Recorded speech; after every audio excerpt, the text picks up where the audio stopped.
Si tu te sens écrasé par l'autre ou dominé, tu sens que tu es en position de faiblesse par rapport à quelqu'un et que tu lui reproches ça, il y a trois manières de t'en sortir. La première, c'est d'observer.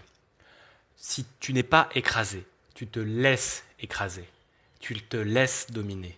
C'est cette personne qui vient prendre l'espace que tu lui ouvres, car tes frontières ne lui sont pas fermées. Donc c'est la première chose, c'est vraiment d'observer. Observer ça, que c'est toi qui te mets en position de victime alors que tu as la possibilité de t'en extraire.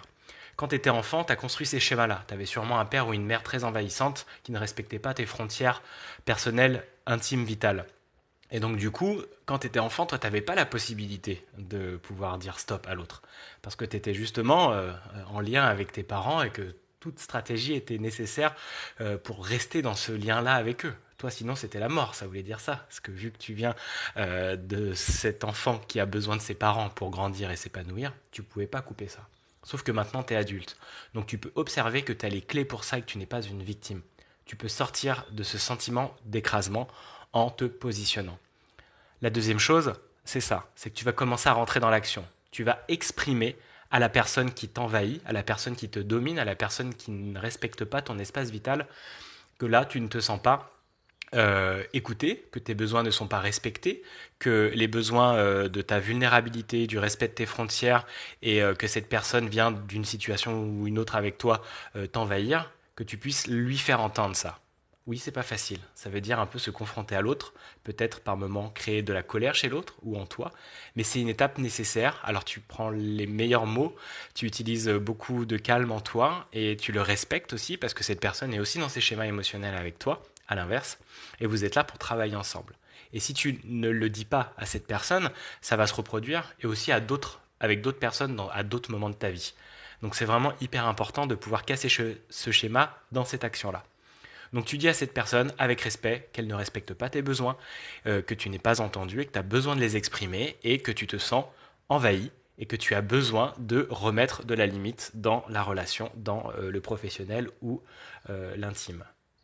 Ensuite, la troisième chose, l'action numéro 2, palier supérieur. Si cette personne, et c'est sa liberté, c'est son choix de ne pas t'écouter, de ne pas respecter ce que tu lui as exprimé, la seule solution que tu as ensuite, toi, si cette personne ne décide de ne pas t'écouter, c'est de partir. Tu te casses. Tu pars d'une relation, tu pars d'un lien toxique, que ce soit dans le travail, que ce soit dans la relation intime ou familiale. À un moment, si la personne ne t'écoute pas, tu coupes, tu romps le lien.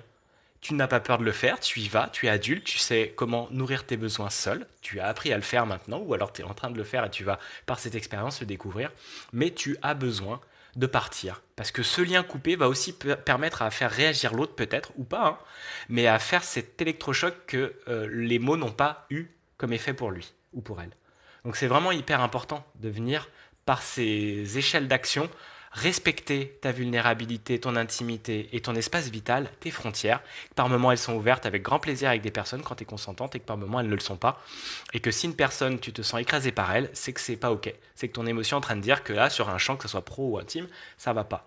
Donc tu vas pouvoir l'exprimer de ces deux manières différentes et ainsi t'épanouir et te respecter toi et ainsi vibrer ça et d'autres personnes en retour respecteront qui tu es et il y aura des relations beaucoup plus harmonieuses qui arriveront à toi.